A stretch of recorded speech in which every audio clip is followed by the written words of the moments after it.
Bismillahirrahmanirrahim. Assalamualaikum warahmatullahi wabarakatuh. Waalaikumsalam warahmatullahi wabarakatuh. Hai sahabat Astro, ya maupun dari Oil dan dari Oil Itera. Ya, selamat bergabung di acara Q&A atau Question and Answer Astronomi yang ke-27 yang diselenggarakan oleh OIF UMSU dan Oil Itera pada pagi hari yang berbahagia ini. Ya, jadi eh, perkenalkan dulu, nama saya Tengku Aprilianti, saya dari tim OIF UMSU, ya, selaku moderator pada hari ini.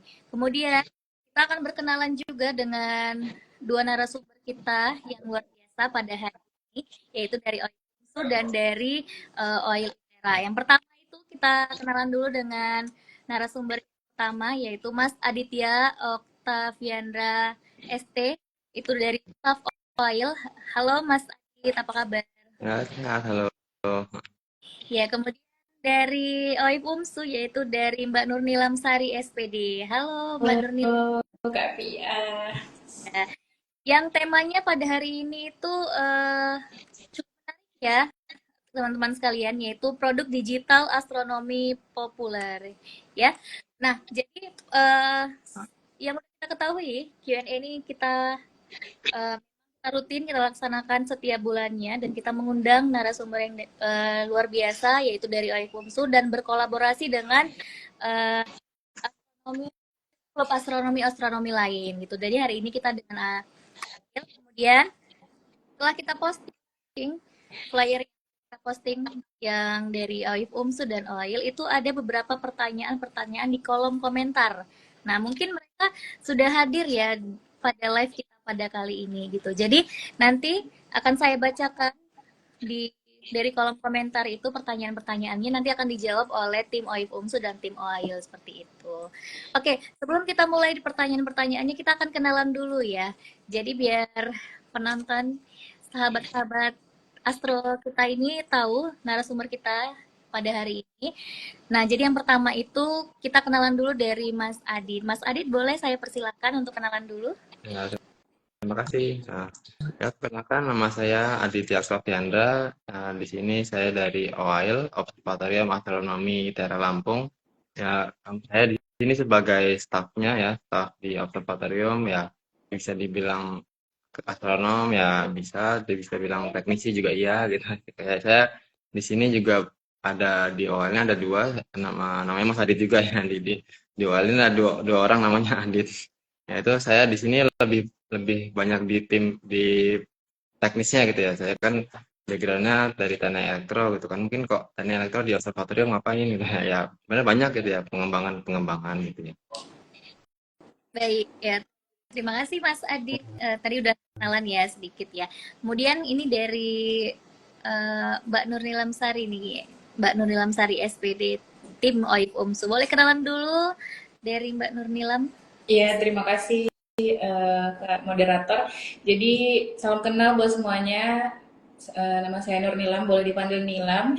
Sebenarnya sama, mirip-mirip juga kayak Mas Adit ini. Saya sebenarnya jurusan Pendidikan Agama Islam. Jadi kenapa kerja di observatorium? Kebetulan kemarin kita itu magang, terus berjalan sambil berjalan waktu kita jadi tim di sini.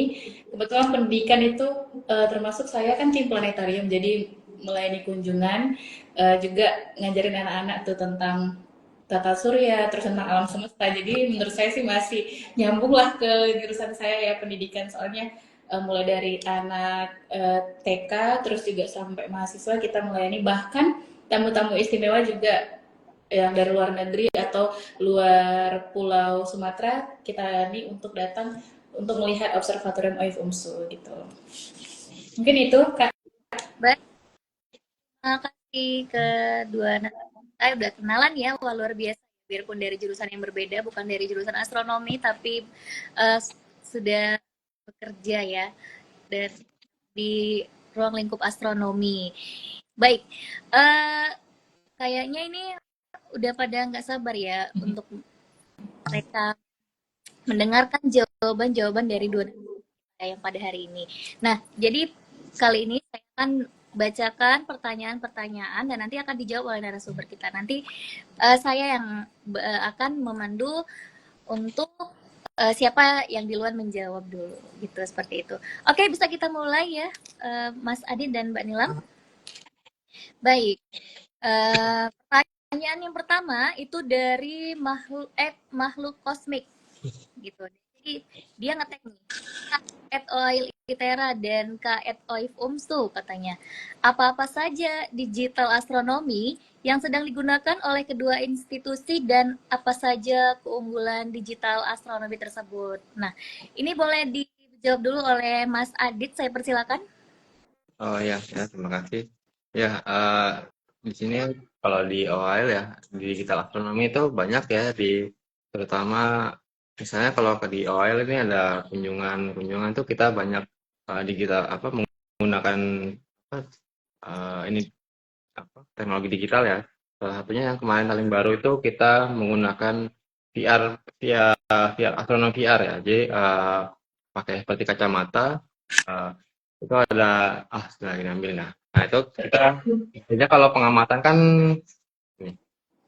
Nah ini kita pakai VR ya mungkin ya sudah banyak ya orang main game gitu ya cuma kemarin kita sama dosennya itu ada buat baru lah ya kita pengamatan kan biasanya kalau mendung gitu ya mendung atau mungkin kurang nggak bisa di luar gitu ya itu kita ke anak-anaknya kita ngajak main pakai ini gitu jadi kayak kita seolah-olah melihat langit malam gitu ya jelas ada rasi-rasinya pakai apa namanya di pakai HP ya ini pakai HP dimasukin nanti kita bisa lihat simulasi lah langit malam tuh seperti apa gitu itu kemarin juga yang masih baru mungkin belum setengah tahun gitu ya itu lumayan positif lah begitu cara tentunya. Berarti itu VR-nya satu orang satu atau gimana ya, Mas Adit? Kenapa? Penggunaan VR-nya itu ke anak-anak itu bagaimana? Ya kita gantian Oh, kita kan ada banyak oh iya. sebenarnya ada beberapa unit gitu jadi kita ajarkan jadi misalnya kita apa sih rasi itu kan ya kan orang biasanya lihat rasi bintang itu seperti apa gitu ya mungkin kalau malam hari kan susah juga ya apalagi kalau di kota melihat bintangnya kan banyak polusi cahaya ya kalau ini jadi kita simulasikan kita kan malamnya cerah gitu ya malam cerah terus oh ini bintang di sini ada bintang apa ada rasi Orion, ada rasi Aquarius, macam-macam gitu ya. Jadi kenapa dia disebutnya misalnya Taurus itu kan karena bentuknya mungkin seperti orang apa orang manusia setengah kuda begitu ya, setengah tahu apa makanya ada banteng gitu ya Taurus gitu. Jadi kita oh ini maksudnya rasi kenapa namanya disebut ini gitu. Terus ada macam-macam gitu ya. Wah, luar biasa ya, Mas Adit. Kita udah mendengarkan dari Mas Adi. Sekarang boleh dijawab oleh Mbak Nilam? Oke, tadi menarik ya soal VR itu. Jadi bisa juga kita contoh nih untuk OIF UMSU terutama. Soalnya memang kalau di OIF UMSU itu kita belum sedetail itu penggunaannya. Terus kalau kita biasanya di OIF UMSU itu masih menggunakan software-software aja untuk penampilan yang kayak rasi bintang, terus fenomena apa yang ada di bulan tersebut. Jadi kalau kunjungan itu untuk anak-anak, kita belum bisa seperti OIL tadi ya. Menurut saya itu sangat menarik juga. Kayaknya saya perlu ke sana juga nih. Ya, kayaknya tim OIF UMSU perlu ke OIL ini nampaknya. Untuk mencoba virtual reality tadi ya. Kalau di OIFUMSU masih penggunaannya itu masih sejauh software-software aja yang kita buat untuk menampilkan penampilan-penampilan yang menarik kalau ada kunjungan. Selain itu juga mungkin dari media komunikasi kali ya kita mempublikasikan itu melewati video atau bacaan ya seperti itu sih kalau dari OIFUMSU sendiri Kak. Baik. Luar biasa ya dua-duanya ya dari digital astronomi yang dipakai di OIF UMSU dan OAIL dan itu sangat bermanfaat juga untuk anak-anak dan untuk kunjungan yang datang ke observatorium dan OAIL tersebut. Oke, ini kita lanjut ya. Pertanyaan yang kedua dari Ed Sadam Andika. Nah, pertanyaannya itu, wah keren. Boleh nanya apa saja fitur yang harus ada dalam produk digital astronomi untuk membuatnya populer? Nah, tadi kan sudah Mas Adit, sekarang dari Mbak Nilam. Boleh Mbak Nilam dijawab? Iya, Baik, terima kasih Kak. Jadi apa aja sih fitur-fitur yang harus ada dalam produk digital itu uh, buatnya populer? Jadi menurut saya pribadi sih, kalau kita mau membuat produk yang tujuannya itu menjadi populer, saya rasa yang pertama itu adalah kemudahan dalam mengakses ya. Jadi tujuan digital itu kan memang kemudahan untuk mengaksesnya, baik itu kalau misalnya kita biasanya pakai yang produk fisik, kalau digital kan kita pakai non fisiknya, biasanya seperti itu ya. Selain mudah diakses, saya rasa fitur yang paling penting juga fleksibel. Jadi maksudnya yang sesuai dengan market atau selera pada zaman itu. Jadi misalnya kalau saat ini kan zaman-zamannya Gen Z dan terutama apa ya Gen Alpha gitu. Jadi memang kita harus membuat produk semenarik mungkin yang informasinya itu singkat, padat, tapi tetap faktual. Jadi memang saya juga sebagai Gen Z membutuhkan informasi yang memang singkat, terus karena malas baca gitu kan, kebanyakan juga kita minim literasi. Jadi menurut saya yang memang mudah diakses dan sifatnya itu fleksibel. Mungkin kalau dari saya sih seperti itu. Oke, baik. Terima kasih Kak Nilam. Mungkin boleh dijawab oleh Mas. Oh ya, kalau untuk yang populer mungkin ya tadi udah sebenarnya udah banyak dijelaskan ya. Mungkin tambahannya lagi juga yang itu biasanya yang lebih trending gitu ya. Misalnya sedang trending di saat ini apa gitu ya. Biasanya kalau kemarin ya sebelum puasa itu pasti kan pengamatan hilal rame gitu ya. Jadi nanti kita mengikuti apa yang masyarakat tuh nyari gitu ya. Kita tentang hilal. Nanti mungkin yang seperti awal tahun kemarin ada komet ya gitu.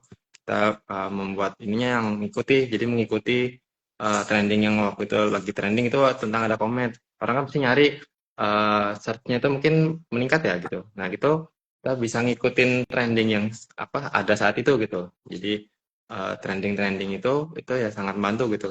Dan orang kan nanti kan jadi akhirnya pakai apa ini digitalnya tadi eh, mengikuti jadi mengikuti apa yang sedang saat itu lagi trending begitu.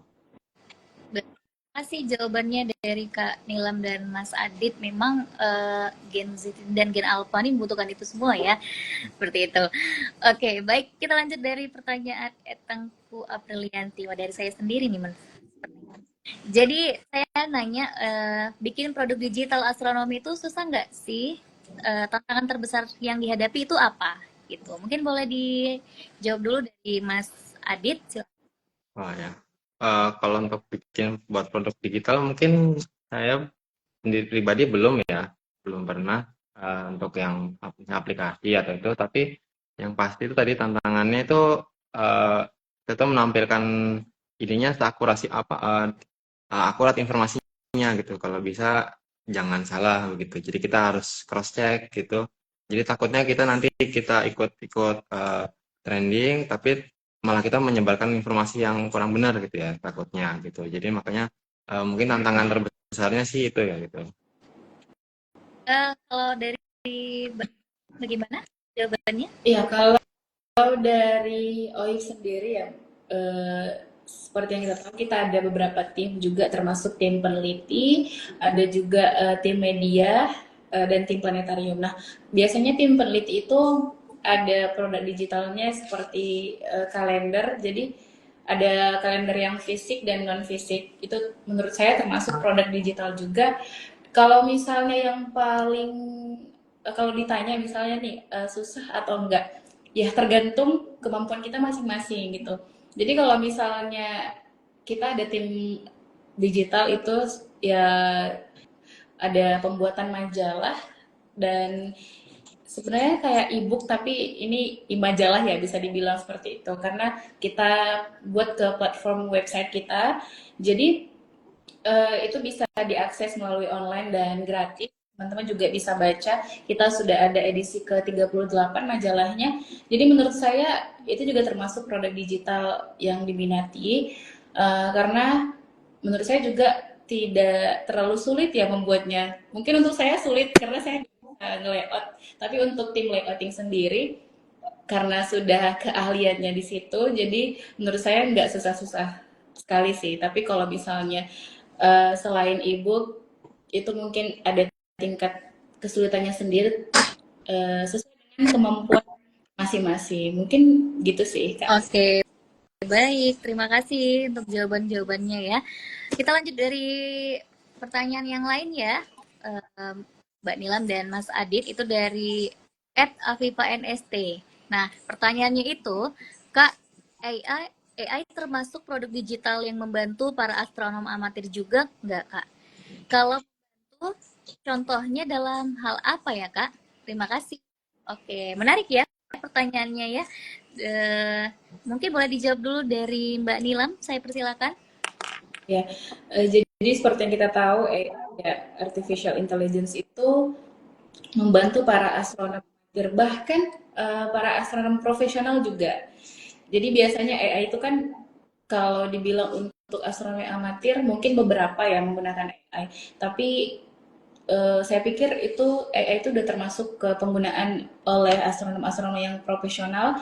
Kayak contohnya juga eh, penggunaan ini ya di perusahaan antariksa NASA Amerika Serikat, mereka juga sudah menggunakan AI di pesawat luar angkasanya, yang mana mungkin pengambilan data di luar bumi kita.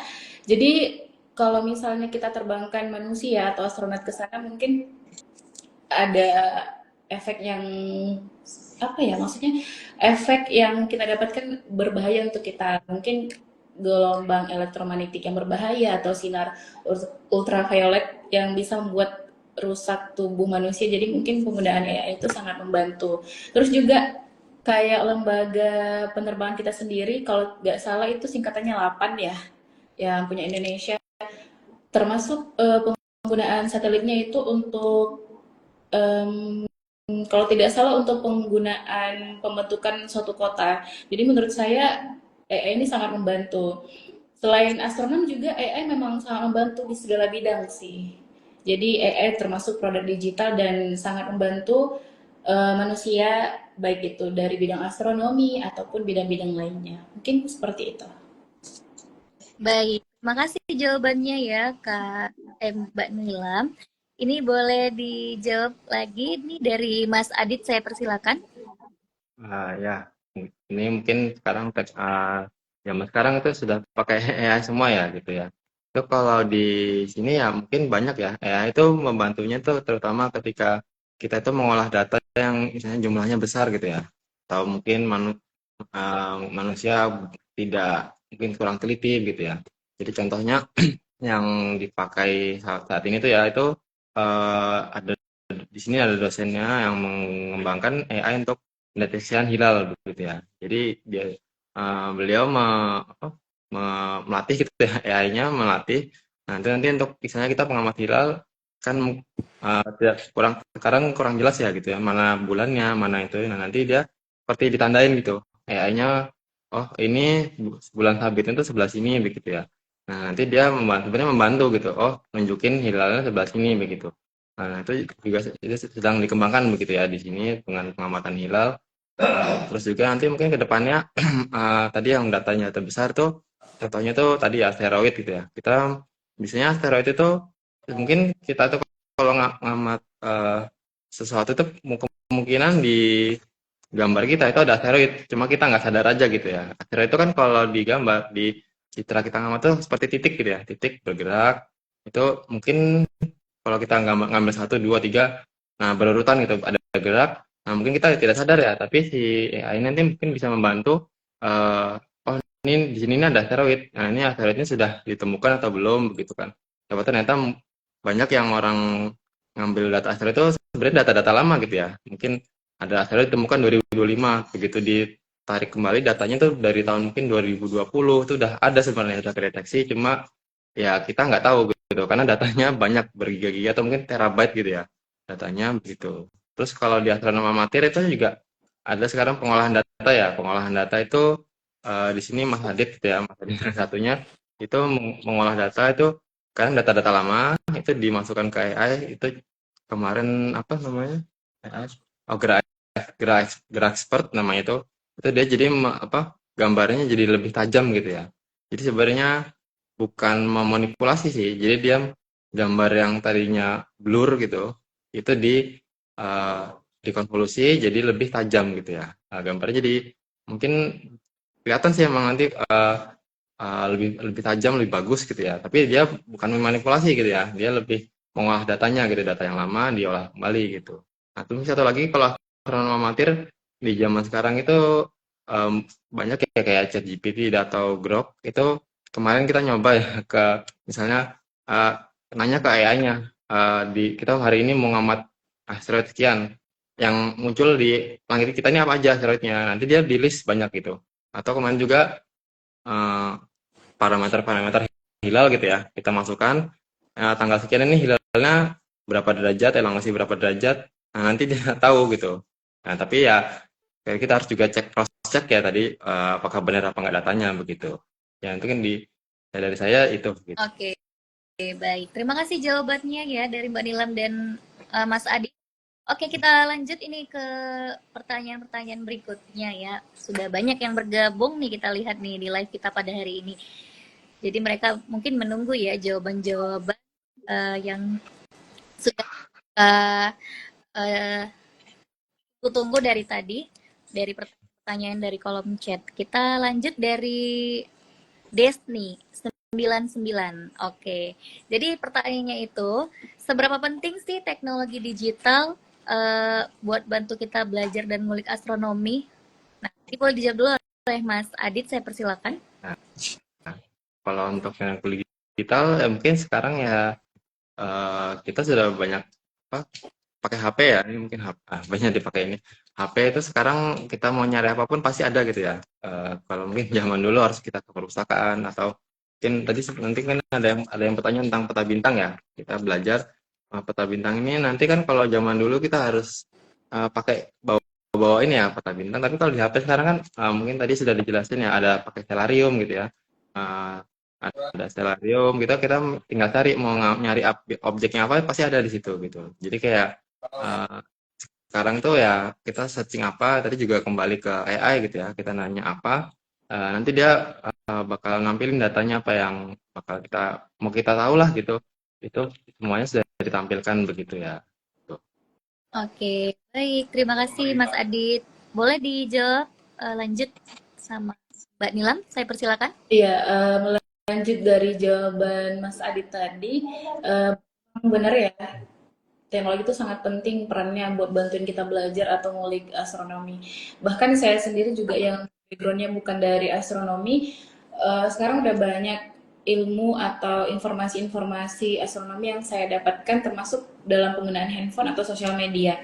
Juga kan sekarang institusi atau lembaga-lembaga astronomi maupun yang sains itu kan masing-masing punya sosial media ya, terutama kita suka pakai Instagram, di sana juga disediakan desain-desain grafis untuk informasi cepat untuk bisa membaca apa aja nih fenomena astronomi yang kita dapat gitu. Termasuk juga di OIF UMSU juga nge-share beberapa desain-desain infografis yang kayak hari ini itu apa aja nih fenomena-fenomenanya dalam bulan ini fenomenanya apa aja, bulan seterusnya juga apa aja. Jadi kita bisa mengakses itu semua dari internet, sosial media yang kayak kita pakai sekarang melalui dari video ataupun bacaan. Mungkin seperti itu. Oke, baik. Terima kasih. Kita lanjut ke pertanyaan berikutnya ya. Itu dari Ed Ichanteru. Dan pertanyaannya itu ialah, Min, apakah ada produk digital yang sedang dikembangkan? Dan bagaimana pandangan admin tentang produk plastik astronomi zaman dahulu? Apakah masih layak dipakai pada saat ini? Nah, ini boleh dijawab dulu oleh Mbak Nilam. Ya, kalau untuk produk digital dari OIF UMSU sendiri sih sejauh ini masih bacaan yang ilmiah maupun non ilmiah ya. Jadi produk digital kita termasuk yang saya sebutkan tadi ada pembaruan dari majalah. Jadi sebenarnya kita majalah itu masih berbentuk apa ya? Jadi dia lembaran-lembarannya belum seperti buku. Jadi inginnya sih update-nya itu seperti punya lembaga lain yang kayak kalau kita lihat nih majalahnya melalui website itu memang sudah seperti lembaran-lembaran buku gitu. Tapi kita masih memperbarui itu, mencoba memperbarui itu. Itu tadi ya majalah sih. Terus kalau pandangan terhadap produk klasik astronomi apakah masih layak dipakai saat ini? Nah, kita juga ke Kepala OIF Unsur sendiri kan backgroundnya itu filologi ya, ilmu falak. Maaf, maksudnya filologi. Jadi penelitian naskah-naskah zaman dahulu. Jadi menurut saya informasi yang sekarang itu yang kita dapat itu melalui informasi zaman dahulu. Jadi produk-produk klasik astronomi itu diimplementasikan di produk digital yang zaman sekarang. Jadi kita mudah mengaksesnya. Jadi menurut saya masih layak dipakai pada saat ini. Masih layak itu menurut saya sih masih layak dipakai. Cuman memang harus diupdate lagi atau diperbaharui tanpa mengubah data-data yang dari zaman dahulu gitu. Dan kalau bisa sebisa mungkin kita paparkan di produk-produk digital semenarik mungkin. Seperti itu, Kak. Oke, baik. Boleh dilanjut dengan Mas Adit? Saya persilakan. Ya, sama kayak Mbak Nilam tadi ya. Di OL kalau untuk produk digital mungkin lebih infografis, mungkin event-event terdekat, terus kalender itu ada juga kalender gitu ya. Kalender astronomi itu kita membuat kalender untuk biasanya kita nyari kalender kan tanggal merah ya gitu. Kalau ini kita nyari misalnya di kalender itu tanggal sekian ada hujan meteor, tanggal sekian ada gerhana, ada begitu. Jadi kita mungkin produk digitalnya banyak di situ. Itu kita ada cetak fisik, tapi mungkin juga tiap bulan kita posting gitu ya. Misalnya bulan ini event astronomi ada apa aja begitu ya. Jadi orang-orang banyak yang tahu gitu. Terus juga untuk bahas tentang produk klasik ya gitu tadi ya masih kita pakai gitu ya. Karena kan kita tidak mungkin melupakan yang lama gitu ya. Kayak tadi contohnya tadi ya, lagi-lagi ini peta bintang. Kita mungkin uh, kita masih pakai basic ya, yang dia mengolahnya pakai di bentuk fisik. Tapi kalau sekarang kan mungkin pakai Stellarium. Tapi kan kalau kita langsung mungkin di sini ada mahasiswanya yang belajar tentang ini kalau kita langsung pakai Stellarium kan ya enak banget gitu ya. Tinggal cari bintang apa gitu. Tapi kita harus paham konsep kerjanya begitu. Bagaimana, kenapa tanggal sekian ada gerhana begitu. Jadi dia tidak melupakan produk yang klasik yang lama begitu ya. Jadi kita juga belajar di sini ada arkeastronomi gitu ya. Di sini ada kemarin ada mahasiswa yang meneliti tentang di sini ada seperti punden gitu ya di namanya di Pugung Raharjo. Kita juga belajar itu meneliti zaman dulu tuh orang-orang sudah mengamati bintang atau optik langit gitu ya. Jadi kenapa peletakan batunya di sini? Mungkin karena ada sesuatunya hubungannya dengan benda-benda langit begitu ya.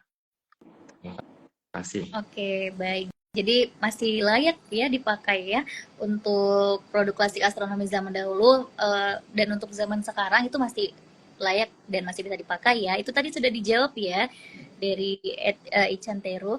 Oke, kita lanjut ya ke pertanyaan selanjutnya itu dari @fdk17.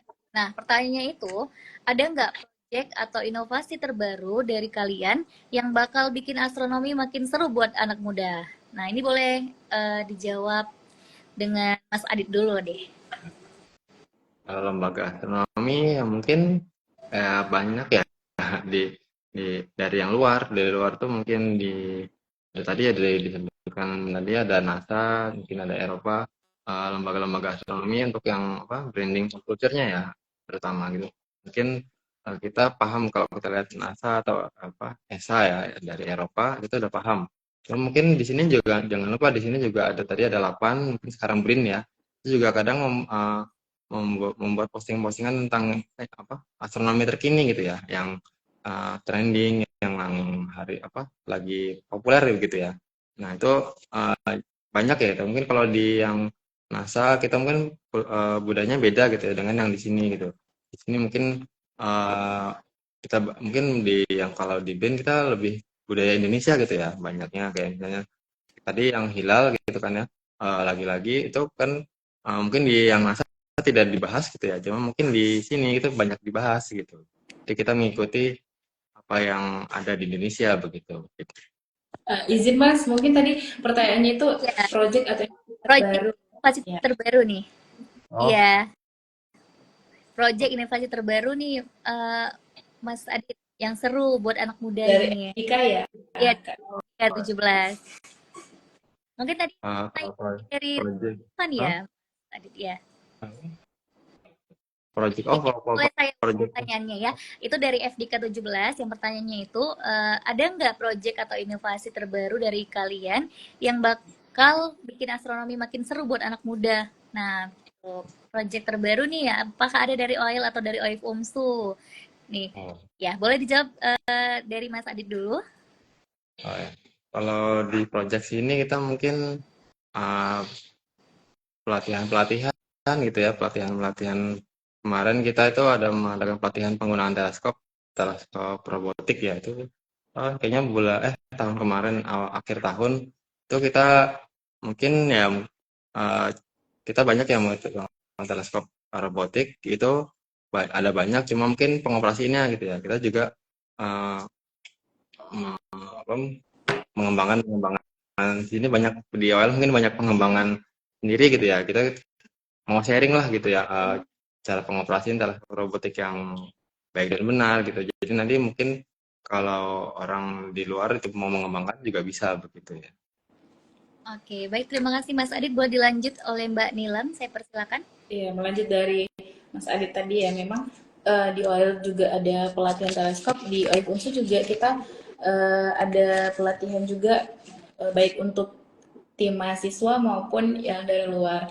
Terus kita juga biasanya selain pelatihan teleskop itu ada beberapa proyek-proyek lain yang kayak ilmu falak course. Jadi biasanya selain untuk mahasiswa, masyarakat umum, kita juga melatih beberapa dari lembaga yang kayak Badan Hisab Rukyat dari Kemenak dan lain-lain. Kalau untuk anak muda, inovasinya yang terbaru saat ini di OIF, kita ada satu tim tuh namanya Bang Dimas. Jadi Bang Dimas ini salah satu tim media juga tim planetarium di OIF UMSO. Jadi Bang Dimas ini uh, saya pikir kemarin ada buat games. Jadi kalau kita di OIF Camp, kita kan ada event namanya OIF Camp tuh. Jadi camping ke tempat-tempat yang memang memungkinkan untuk melihat benda-benda langit yang kayak galaksi, terus bintang-bintang. Jadi ke daerah pegunungan seperti itu. Jadi kita ada games dan itu kayak flashcard gitu. Jadi kayak kartu, saya lupa bawa alatnya. Jadi kayak kartu yang mau dipatenkan nanti insya Allah ya mungkin ini lagi proses dari Bang Dimas mungkin sebagai tim itu termasuk inovasi menurut saya karena itu membuat anak-anak tertarik untuk ikut bermain games dan itu gamesnya kita pengenalan seperti alien terus ada juga kayak kita memainkan peran gitu entah kita sebagai astronot atau sebagai benda-benda langit. Jadi dalam flashcard itu kita memainkan peran di situ. Dan itu masih proses ya. Kita tunggu aja prosesnya. Mungkin nanti entah berlangsung atau bagaimana. Nah, menurut saya itu inovasi terbaru sih untuk anak-anak muda. Karena biasanya kita kalau di OIF UMSU itu peserta campingnya itu ada dari komunitas-komunitas anak-anak. Jadi mereka bahkan yang paling betah untuk ikut OIF Camp, bahkan mereka juga sampai begadang gitu. Kita kita tidur mereka masih begadang gitu. Biasanya seperti itu sih semangatnya anak-anak muda mengenal astronomi itu seperti itu. Jadi inovasi dari mengenai kertas mungkin itu sih Kak. Oke, baik ya. Berarti itulah ya, proyek terbaru ya nanti launching ada dari UMSU dan juga nanti dari OAIL ya. Oke, baik. Semoga berguna ya nanti buat anak-anak muda yang pecinta astronomi tentunya. Kita lanjut pertanyaan dari eh, selanjutnya dari @_mardiatin yang pertanyaannya itu bagaimana para astronom menggunakan teleskop untuk mempelajari objek-objek jauh di luar angkasa seperti bintang, galaksi, dan nebula? Nah, ini mungkin agak di luar tema ya, tapi nggak apa-apa. Kita akan jawab saja dulu. Yang pertama boleh dari Kak Nilam. Iya, jadi astronom menggunakan teleskop itu sebenarnya kan ini saya mau klarifikasi dulu ya. Klarifikasi nih. Kalau untuk penggunaan teleskop itu memang kita menggunakan teleskop, tapi tidak sebanyak tim peneliti ya. Jadi tim peneliti itu biasanya kadang malam juga observasi, pagi, siang, sore bahkan. Jadi setiap waktu itu observasi ya untuk melihat benda-benda langit. Nah kalau astronom menggunakan teleskop, saya pikir ya digunakan sebagaimana secara umum untuk melihat objek-objek luar angkasa. Seperti juga yang disampaikan sama Mas Adit tadi, setelah diamati, diobservasi, nanti diolah citranya seperti itu. Untuk melihat bintang, galaksi, dan nebula, saya pikir itu termasuk ada klasifikasi teleskop tersendiri ya. Semakin bagus teleskopnya, semakin mahal teleskopnya, maka semakin bagus pula benda-benda langit yang kita lihat. Dan langit juga mempengaruhi ya. Jadi kalau di kota Medan ini termasuk kota yang banyak polusinya, polusi cahaya, polusi udara, karena kita banyak lampu-lampu juga seperti apartemen, mall dan lain-lain. Jadi kalau secara umum penggunaan teleskop dari astronom-astronom seperti itu. Oke, boleh lanjut sama Mas Adit, saya persilakan. Sama dengan Mbak Nilam tadi di sini kan ya saya staff juga kadang ya sebagai tim peneliti itu sama kita nggak kenal waktu gitu ya. Jadi kan tadi kadang hari Sabtu apa nggak libur ya. Kita tergantung kalau misalnya ada okupasi objek gitu atau kemarin ada pengamatan bintang, asteroid ya. Kalau ada mungkin cerah dan perlu diamati ya kita datang masuk gitu. Jadi kita nggak kenal libur ya. Kalau ada yang mengamati bisa mengamati gitu ya. Nah, kalau tadi udah mungkin sama Mbak Nila menjelasin yang pakai teleskop kan macam-macam ya gitu.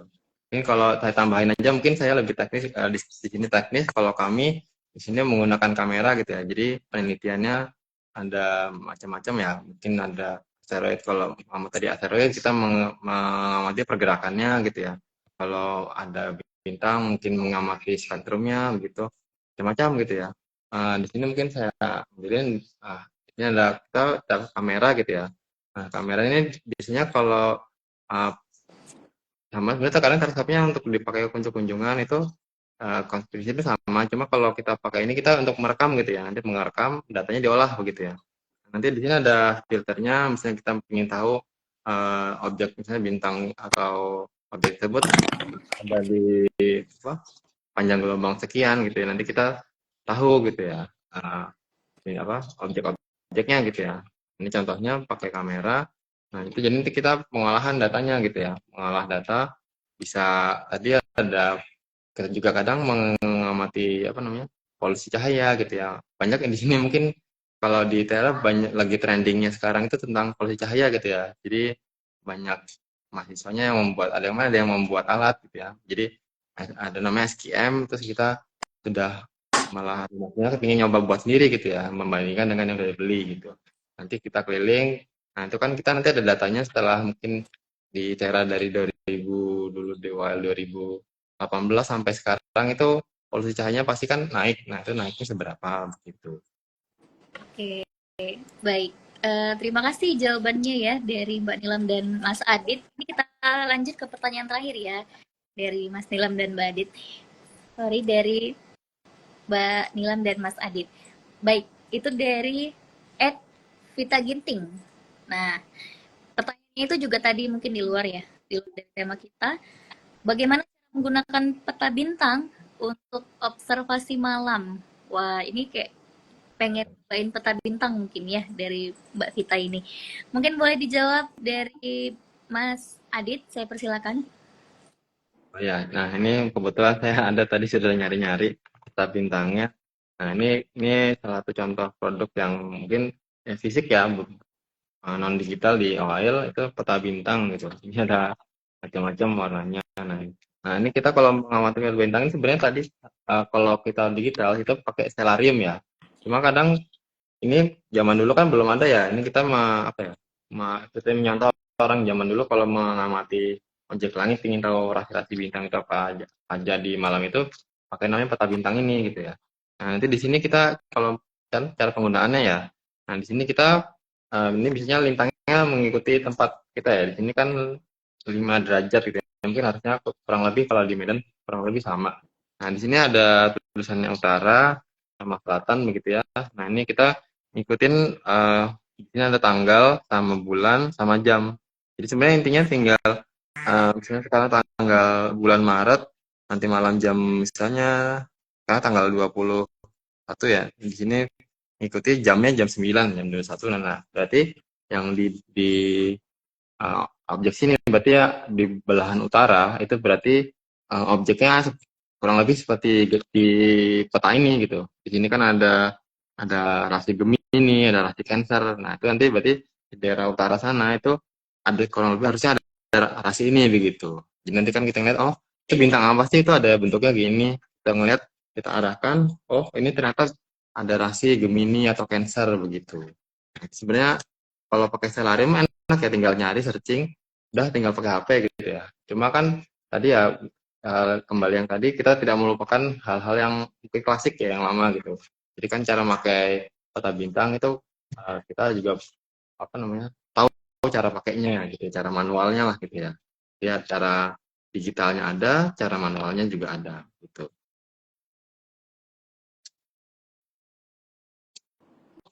Mic-nya mungkin belum hidup ya, Kak. Oh ya, maaf. Terima kasih Mas Adit.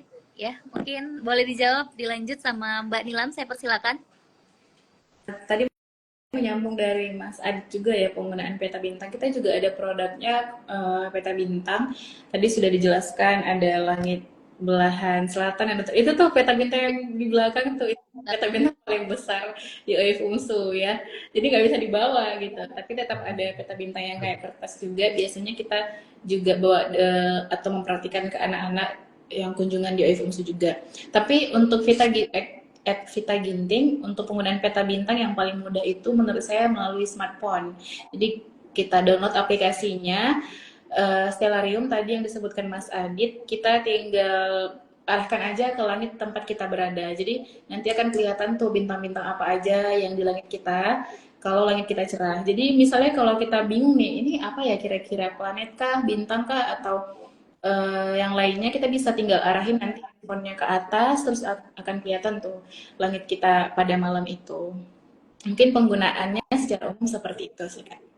Baik, sudah terjawab ya Kak Vita Gita. Ya. Mungkin kalau mau menggunakan peta bintang, kalau mau datang langsung praktik live UMSU atau OAIL, silakan. Nah, nanti akan diajarin juga cara penggunaan. Baik. Ini mungkin ada pertanyaan terakhir ya dari @rizky-ivan16 ya. Yaitu mungkin Mian, apakah digital yang sedang dikembangkan? Dan sorry, kalau kita melihat lembaga astronomi atau sains di seluruh dunia, mana yang paling ideal untuk kita contoh dalam hal branding pop kulturnya astronomi menurut kedua narasumber? Nah, menarik sekali ya ini. Mungkin ini boleh dijawab oleh Mbak Nilam dulu. Saya persilakan. Ya, tadi udah dijawab juga sama Mas Adit ya.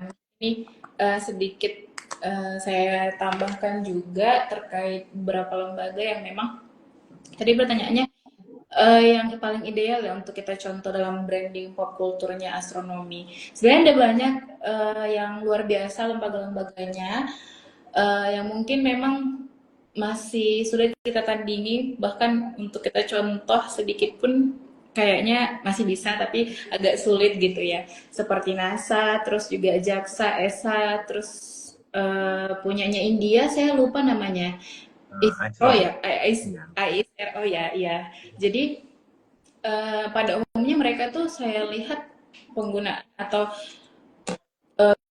brandingnya itu melalui bacaan, terus juga yang saya sebutkan tadi ada e-booknya juga, terus mereka juga punya podcast yang kayak gitu, terus video-video informasi yang mungkin kalau itu bisa kita contoh sedikit. Kayak di iFungsu juga kita ada podcast, terus video yang kita upload, video konten-konten astronomi. Di TikTok juga ramai ya, karena TikTok ini kan algoritmanya acak. Jadi menurut saya semakin banyak komentar di TikTok itu semakin FYP gitu.